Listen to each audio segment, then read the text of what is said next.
Okay, picture this. Right now, somewhere in your house, there's a closet. Maybe a long hallway or a basement staircase that you actively avoid walking into without turning the light on first.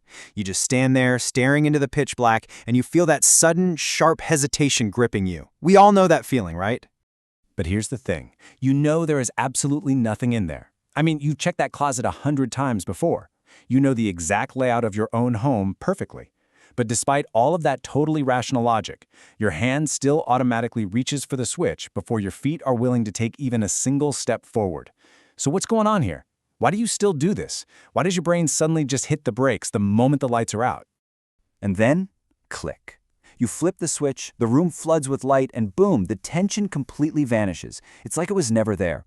But I want to assure you right off the bat today, that little moment of hesitation right before the click, that is not silly. It's definitely not you being childish. What you are actually experiencing in that split second is a survival instinct so incredibly ancient, it just flat out ignores what your modern brain logically knows to be true. Let's really dive into this for our explainer today, because if you think about it, we live in an incredibly safe world compared to our ancestors. You have heavy deadbolts on your doors. You literally carry a phone in your pocket with a flashlight built right into it. Statistically speaking, you are safer at night right now than almost any human being who has ever lived in the history of the world. And yet, despite all of this modern safety, some tiny ancient part of you still tenses up the exact second the lights go out. So, here's the real kicker. The core answer to why you're afraid isn't actually about the darkness itself. The dark is just an absence of light, right? It's not a physical thing that can hurt you. What you are actually terrified of is what the darkness takes away from you. It's a deep, acute fear of sensory loss. It's like a giant blindfold suddenly dropping over your eyes. Well, let's start with what your eyes are doing right this very second, in broad daylight without you even noticing. Your eyes are just constantly scanning your environment. They're checking distances, tracking shapes, monitoring movement, calculating depth. This whole thing is called visual processing. It's essentially your brain taking in raw light information and instantly turning it into a usable, safe picture of the world around you. And it happens so fast and so completely automatically that you never actually feel like you're working to see. It's just completely effortless. But the second you're in the dark, that whole effortless system basically hits a brick wall.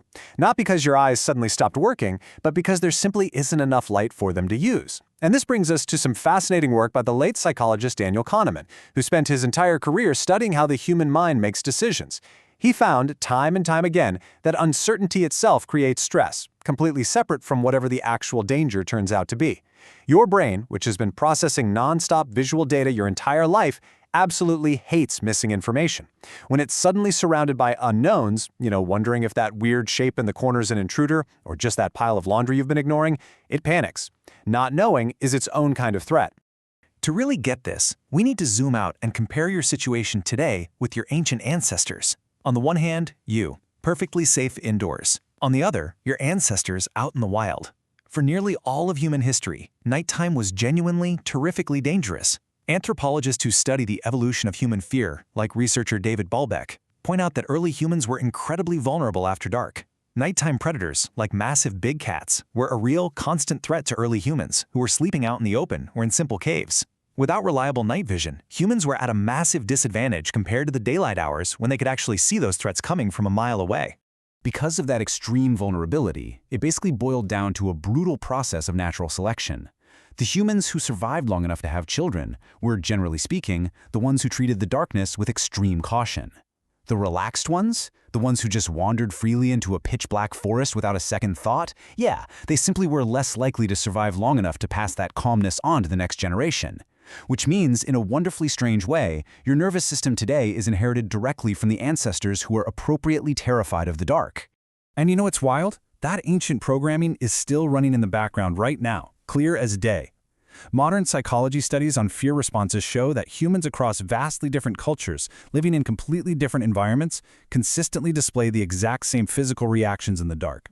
We're talking an increased heart rate, heightened alertness, and way more cautious movement. And the craziest part? This happens even in completely safe, locked apartments with zero actual danger present. Your conscious mind is literally saying, hey, relax, we're inside, we're perfectly safe. But your body? It doesn't fully believe you. It's still running that older program. All right, here's the twist that makes this all make perfect sense. And this really drives home what we were just talking about regarding sensory loss. According to widely cited estimates in sensory neuroscience research, vision gives you roughly 70 to 80% of the sensory information your brain uses to understand the world at any given moment. Just think about that. 70 to 80%. Your brain relies overwhelmingly on your eyes just to feel secure. So, naturally, when you suddenly turn off the lights, your brain doesn't just calmly switch over to relying on sound and touch instead. When you instantly rip away 80% of its primary data stream, it experiences a total system panic. That panic right there, that is the actual fear of the dark. It is absolutely not the absence of light that scares you. It is the sudden, jarring loss of your main source of certainty about the world around you. Actually, this perfectly explains a phenomenon you've probably noticed yourself. Have you ever realized why a dark room feels way less creepy once you've been sitting in it for a few minutes? Your eyes are slowly adjusting through a biological process called dark adaptation. First, your pupils widen to let in more ambient light. Then, certain light-sensitive cells in your eyes gradually become more and more sensitive. Now, you are not actually any safer after those few minutes. The physical room hasn't changed at all, but your brain has finally gathered a little more visual data, and that trickle of new information calms the part of your mind that hates uncertainty more than it hates danger itself. So really, the main takeaway here is this. The next time the lights go out and you feel that small, automatic tension rise up in your chest, you now know exactly what is happening in your body. You are not being irrational. You are running a very old, highly optimized survival program. It was built by ancestors who didn't have light switches, who didn't have phones with flashlights, and who only had their caution and the people around them to keep them alive through the incredibly long night. So, let's wrap up with this final thought to chew on. The next time you reach for that light switch before walking into a dark room, I want you to actively notice that half-second of hesitation right before your hand moves. That half-second, that is your ancestors, still standing guard inside you, still checking the dark one more time before letting you walk through it. Because that light isn't just some modern convenience, it's literally the only thing standing between you and an instinct that never actually went away. So, who is standing guard inside you?